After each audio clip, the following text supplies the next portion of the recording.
ऐसे समय में जब रचनाकारों के बीच इस बात की होड़ मची होती है कि उनकी नई कृतियों पर कोई वरिष्ठ समीक्षक, आलोचक या स्थापित कथाकार प्राकथन लिखे, तब कोई ऐसा भी वरिष्ठ कथाकार है जो चाहता है कि उसकी नई कृतियों पर कोई शोधार्थी अपनी बात लिखे।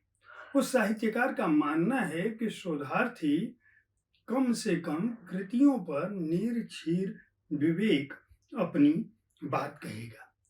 उस साहित्यकार का यह भी सोचना है कि युवा पीढ़ी उनकी कृतियों पर क्या कुछ सोचती है और लिखती है। तेजेंद्र शर्मा, जो वरिष्ठ हिंदी कथाकार हैं, लंदन में रहते हैं। कई दशकों से उनके नए कथा संग्रह पर ऐसी ही एक भूमिका सिमरन कौर नामक शोधार्थी ने लिखी है। वह कथा संग्रह क्या है, उसमें किस तरह की कहानियां हैं और उन कहानियों का स्वर क्या है, इस पर हम इस कार्यक्रम में आज बात करेंगे। नमस्कार, आप देख रहे हैं साहित्य तक के बुक कैफे का एक दिन एक किताब कार्यक्रम। मैं हूं जयप्रकाश पांडे और आज मैं जिस पुस्तक के साथ उपस्थित हूं उसका नाम है गोद उतराई। ये कहानी संग्रह है, रचनाकार हैं तेजेंद्र शर्मा। तेजेंद्र शर्मा जाने माने कथाकार हैं। मृत्यु के इंद्रधनुष, स्मृतियों के घेरे, नई जमीन नया आकाश, मौत एक मध्यांतर, गौरतलब कहानियां, सपने मरते नहीं, प्रिय कथाएं, दीवार में रास्ता, कब्र का मुनाफा, सीधी रेखा की परतें, बेघर आंखें, यह क्या हो गया, देह की कीमत, ढेबरी टाइट, काला सागर, इस तरह की रचनाओं से हिंदी साहित्य जगत में चर्चित रहे। 8 कहानी संग्रह जो पेपरबैक संस्करण में छपे हैं, उनमें काला सागर, ढेबरी टाइट, देह की कीमत, बेघर आंखें, दीवार में रास्ता, सपने मरते नहीं, मौत एक मध्यांतर और संदिग्ध काफी चर्चित रहे। यह पुस्तक दरअसल उनकी कहानियों के शतक पूरा होने पर प्रकाशित किया गया था। इन कहानियों का स्वर भारत से लेकर यूरोप तक फैला हुआ है।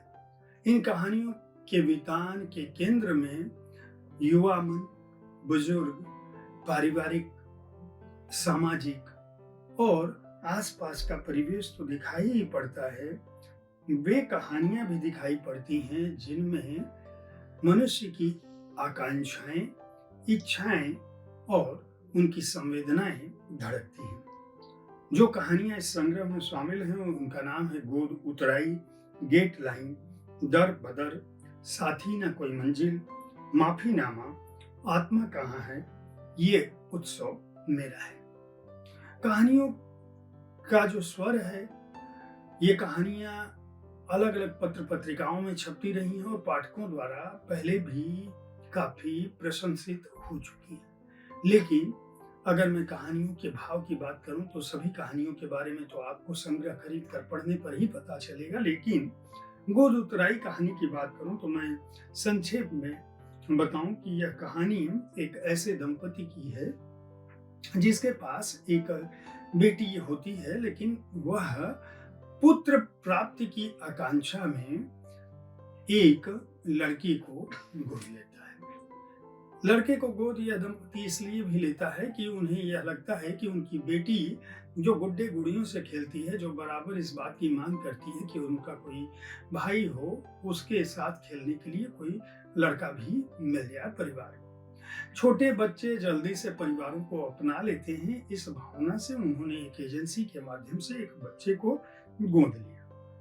लेकिन वह बच्चा दिन भर खाता था, घूमने फिरने में थोड़ा बहुत उसको दिक्कतें थी और वो एक तरह से, जिस शब्द का ये प्रयोग नहीं करना चाहते, भोदू टाइप इनको दिखता है। बाद में ये इस लड़के की जांच कराते हैं कि आखिर इस लड़के के अंदर क्या दिक्कत है, यह क्यों खुलकर हंसता खेलता दौड़ता भागता नहीं है, लेकिन खाने के प्रति लालायित होता है। बाकी चीजें सामान्य हैं लेकिन सुस्ती उसके अंदर बनी रहती है। तो पता चलता है कि उसको लेप्टिन और डायबिटीज ये जो है बॉर्डर लाइन पर है।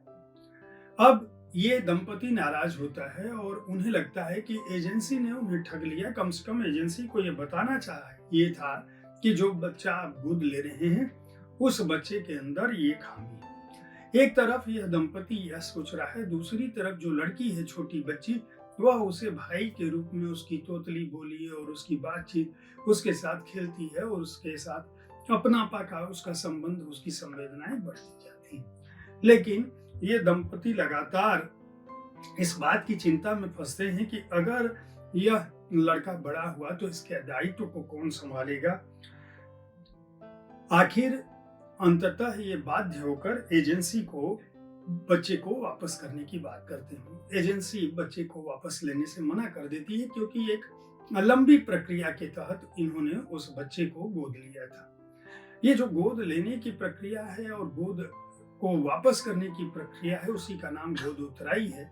इसकी खबरें प्रचारित होने लगती हैं और अंततः यह परिवार अदालत की शरण में चला जाता है। जब ये अदालत में चले जाते हैं, मुकदमा होता है, तो इनके वकील को यह पता चलता है कि हम अंततः केस जीत जाएंगे। लेकिन जब यह केस जीत रहे होते हैं तब इन्हें दोनों के मन में अलग अलग भाव उत्पन्न होते हैं।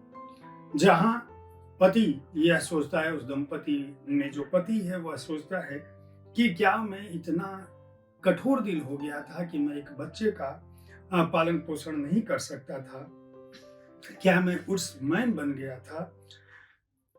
दूसरी तरफ उसकी पत्नी सोचती है, उसके मन में अपनी बेटी की दोनों आंखें गूंजती रहती हैं, उसकी खुशहाली दिखती रहती है और वह सोचती है कि आज बेटी कितनी उदास होगी।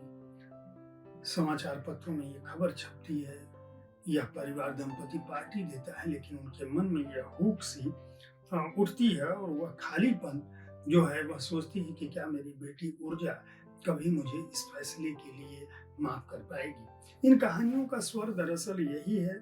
ये कहानियां अपने आसपास के परिवेश में यही कुछ बताती हैं। ऐसे ही एक कहानी है माफीनामा कहानी का जो मर्म है वो ये है कि एक सोढ़ी अंकल होते हैं, लंदन में होते हैं। वहाँ एक उनकी दुकान पर लगातार दूसरे बच्चे, गोरे, काले, भारतीय, पाकिस्तानी, बांग्लादेशी, हर तरह के बच्चे आते हैं। सूरी अंकल को सूरी अंकल कहते हैं। लेकिन सूरी अंकल पाते हैं कि जब बच्चे आते हैं, जमावड़ा होता है बच्चों का, तो कुछ न कुछ उनके यहाँ से थोड़ा बहुत सामान गायब हो जाता है। लेबर पार्टी के दफ्तर के ठीक सामने उनकी छोटी सी दुकान है, शॉप। लेकिन सोढ़ी अंकल बहुत ही दिलदार आदमी होते हैं। उनके मन में नेक नीति की भावना होती है। वो जानते हैं कि बच्चे कुछ इधर उधर करते होंगे, खाने पीने का सामान कम होता होगा। ऐसे ही आइसक्रीम का एक बॉक्स बाहर होता है, उसमें से कभी कभार कुछ आइसक्रीम कम हो जाती है।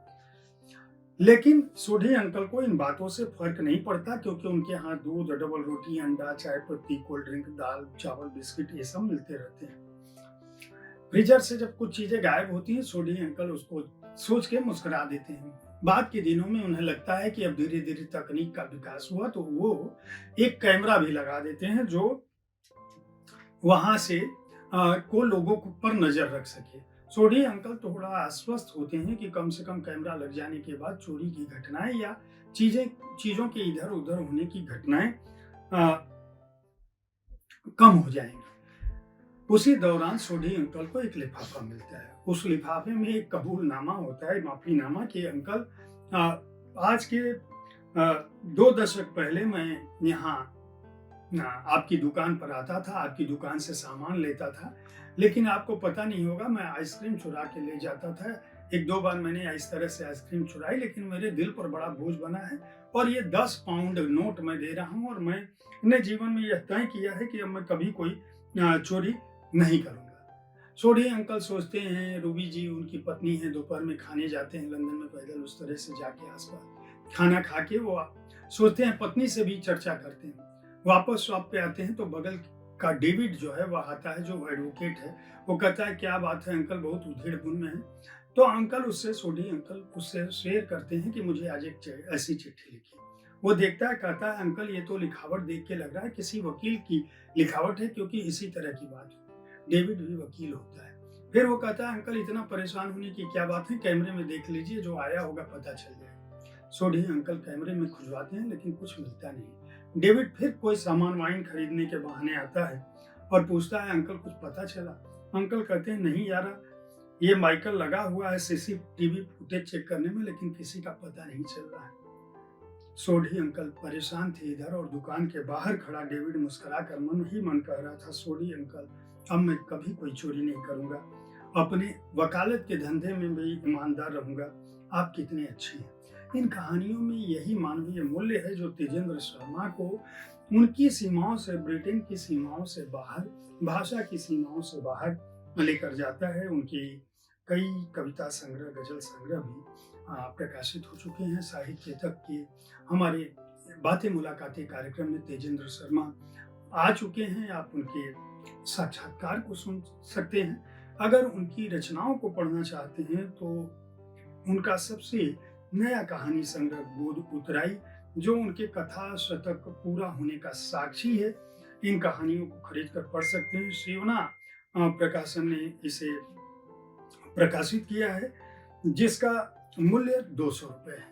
मैं उम्मीद करता हूं कि साहित्य तक के बुक कैफे के एक दिन एक किताब कार्यक्रम में मेरे द्वारा प्रस्तुत की जाने वाली पुस्तकों की चर्चा आपकी उस जिज्ञासा को शांत कर रही होंगी जिनसे आप अपनी पसंद की किताबें खरीद पाएं।